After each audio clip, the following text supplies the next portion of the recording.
एकल अभियान का 10 दिवसीय शिविर का हुआ समापन विकासनगर। एकल अभियान अभ्यास वर्ग 6 से 15 जनवरी तक आचार्य बहनों का काव्यशेष शिविर का आयोजन किया गया था, जिसका समापन सोमवार को हुआ।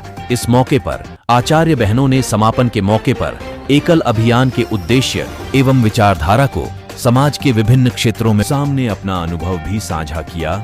इस दौरान शिविर में अनुशासन सहित विभिन्न क्रियाकलापों में अच्छा प्रदर्शन करने वाले बहनों को एकल अभियान के उपाध्यक्ष नरेश नौटियाल तथा अध्यक्ष राकेश उनियाल ने पुरस्कार प्रदान कर सम्मानित किया।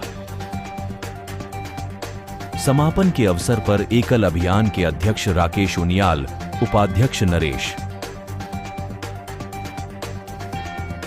उपाध्यक्ष नरेश नौटियाल तथा अध्यक्ष राकेश उनियाल ने पुरस्कार प्रदान कर सम्मानित किया।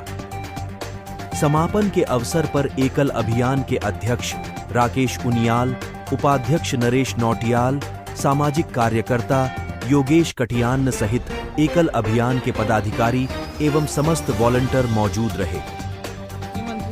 ऐसे हमारे बच्चे जो हैं हनुमान चालीसा बिल्कुल मौखिक याद होता है, दीप मंत्र हमारे बच्चों को मौखिक याद होता है, भोजन मंत्र हमारे बच्चों को मौखिक याद होता है और सारी चीज़ें जो भी मंत्र हमें पढ़ाए जाते हैं ये सारे इनको मौखिक याद होता है। जैसे अभी राम मंदिर का प्राण प्रतिष्ठा है, वो भी हम बच्चों को बताते हैं कि हमारे राम मंदिर का क्या महत्व है, राम मंदिर में कितना संघर्ष रहा, सारी चीज़ें हमारे एकल अभियान के अंतर्गत आती हैं। जैसे कि अभी आपने बताया शिक्षा के अलावा इस जो अभ्यास वर्ग में जो 10 दिवसीय आपका जो शिविर है, इसमें और क्या क्या चीज़ें सिखाई गई हैं? इसमें शिक्षा के अलावा स्वास्थ्य और संस्कार, अभी सबसे मेन है स्वास्थ्य और संस्कार हमने आचार्य बहनों को बताया। और बाकी जो 1-2 विषय हमारे 1-2 घंटे के सत्र ऐसे भी रहे जो हम गांव वालों के लिए, यानी गांव की जो जन कल्याणकारी योजनाएं हमारी सरकार द्वारा होती हैं वो हमारे गांव में पूरी तरह लागू नहीं हो पाती। जैसे सरकार से हो तो जाता है कि हमारी आज जैसे जनधन खाता हो गया, बहुत सारी जानकारियाँ होती हैं आधार कार्ड से संबंधित और प्रधानमंत्री आवास योजना से संबंधित बहुत सारी चीज़ें सरकार तो बता देती हैं कि हमने ये लागू किए, पर हमारे गांव वालों को ये चीज़ें पता नहीं रहती हैं। तो हमारे जो कार्यकर्ता रहते हैं प्रवास के दौरान विद्यालय दर्शन के बाद गांव में बैठकें करते हैं या विद्यालय दर्शन से पहले गांव में बैठकें करते हैं, तो ये सारी चीज़ें गांव वालों को बताती हैं कि सरकार के द्वारा अभी वर्तमान में क्या क्या योजनाएँ चल रही हैं, तो गाँव वालों को ये सारी चीज़ें बताते हैं। उसके बाद शाम के टाइम गाँव में हम लोग सत्संग करते हैं, सत्संग के माध्यम से हम गांव में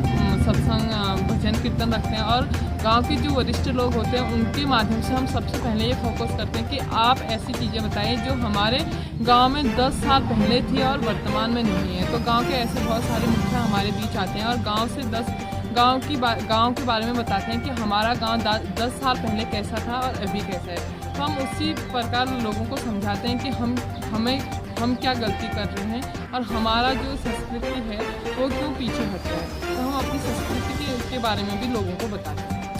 सर, ये एकल अभियान जो यहाँ पर वार्षिक कार्यक्रम आपका हुआ अभ्यास वर्ग का, सर इस प्रशिक्षण के माध्यम से क्या क्या चीज़ें इस सिखाई जाती हैं और किस तरह का यह प्रशिक्षण है? सर,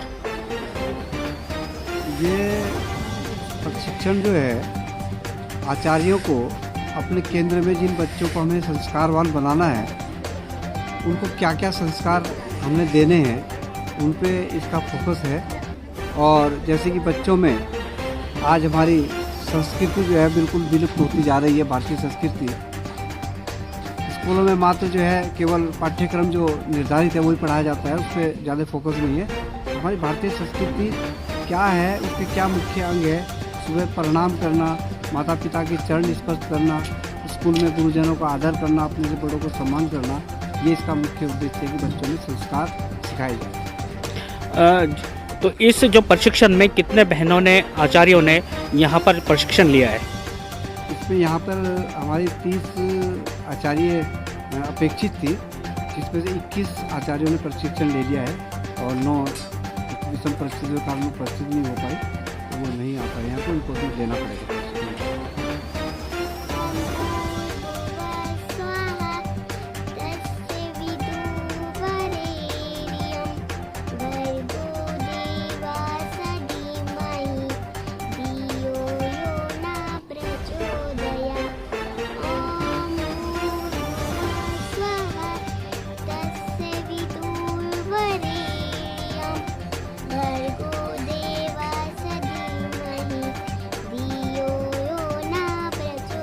एकल बच्चे के लिए करतल ध्वनि से।